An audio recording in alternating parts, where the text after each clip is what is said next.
Marco Vitruvio Pollion. Vida y obra. Marcus Vitruvius Pollio fue un arquitecto e ingeniero romano, autor del Tratado sobre la Arquitectura, nacido en el siglo I a.C. Se desconoce el lugar y año de nacimiento del arquitecto. Vivió durante la época de César y Augusto.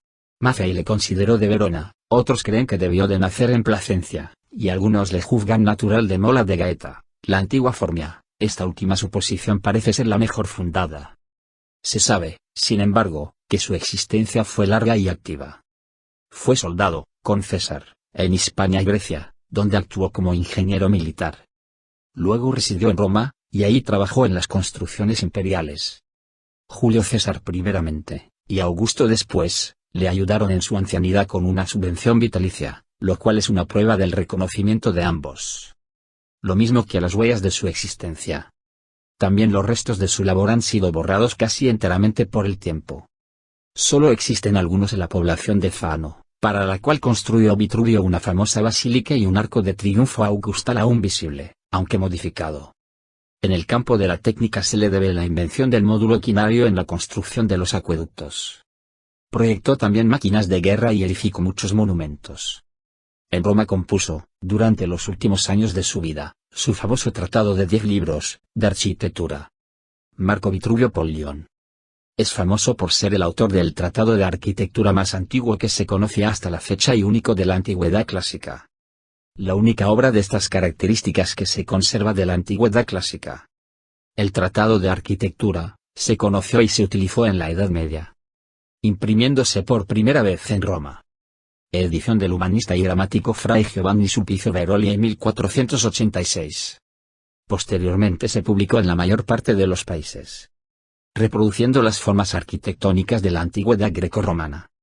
El descubridor de Vitruvio fue Petrarca y tras la difusión por el florentino de la obra de este autor clásico, se puede afirmar que Vitruvio sentó las bases de la arquitectura renacentista.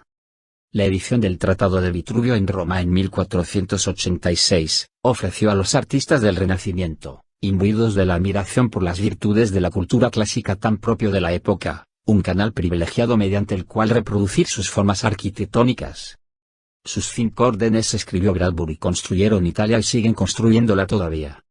En realidad, Bradbury se quedó corto en tal afirmación, por cuanto en cualquier país y época, desde los tiempos de Roma hasta los nuestros. El neoclasicismo arquitectónico basó siempre sus propias normas en los órdenes griegos reducidos al esquema de Vitruvio.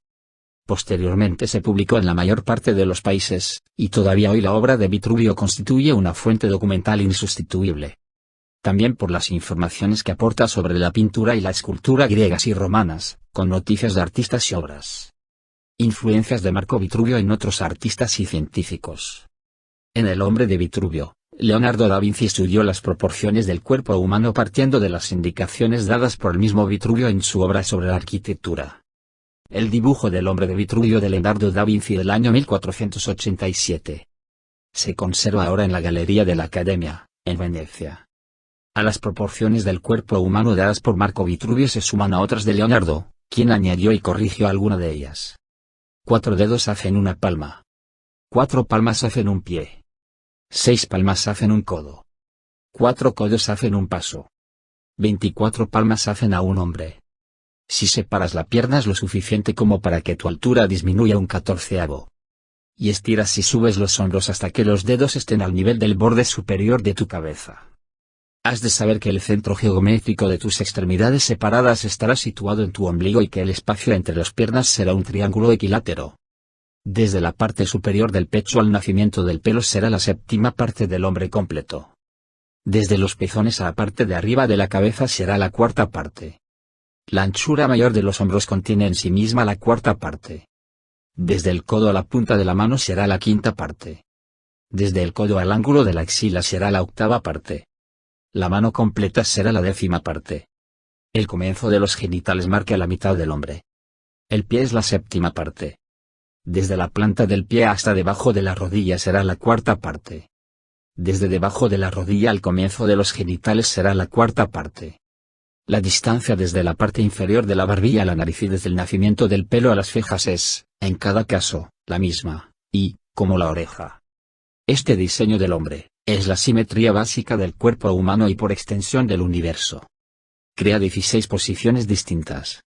El trabajo realizado por Vitruvio en principio inspiró a Leonardo a realizar el estudio de proporciones conduciéndole a esa obra de arte y conocimiento, que está considerada como una de las más importantes del siglo XV y de nuestros días. Como veía Marco Vitruvio a los arquitectos y a la arquitectura. La arquitectura es una ciencia adornada con numerosas enseñanzas teóricas y con diversas instrucciones, que sirven de dictamen para juzgar todas las obras que alcanzan su perfección mediante las demás artes. Este conocimiento surge de la práctica y del razonamiento. La práctica consiste en una consideración perseverante y frecuente de la obra que se lleva a término mediante las manos, a partir de una materia, de cualquier clase, hasta el ajuste final de su diseño. El razonamiento es una actividad intelectual que permite interpretar y descubrir las obras construidas, con relación a la habilidad y a la proporción de sus medidas. Por tanto, aquellos arquitectos que han puesto todo su esfuerzo sin poseer una suficiente cultura literaria, aunque hubieran sido muy hábiles con sus manos, no han sido capaces de lograr su objetivo ni de adquirir prestigio por sus trabajos. Por el contrario, los arquitectos que confiaron exclusivamente en sus propios razonamientos y en su cultura literaria, dan la impresión que persiguen más una sombra que la realidad. Pero, los que aprendieron a fondo ambas, sí lo han logrado, adquiriendo enorme consideración, pues se han equipado con todas las defensas, como así fue su objetivo. Reseñó, Nina. Bibliografía. 10 libros de Vitruvio traducido por José Ortiz y Sanz, presbítero, 1787. 10 libros de Vitruvio traducido por José Castañeda 1761.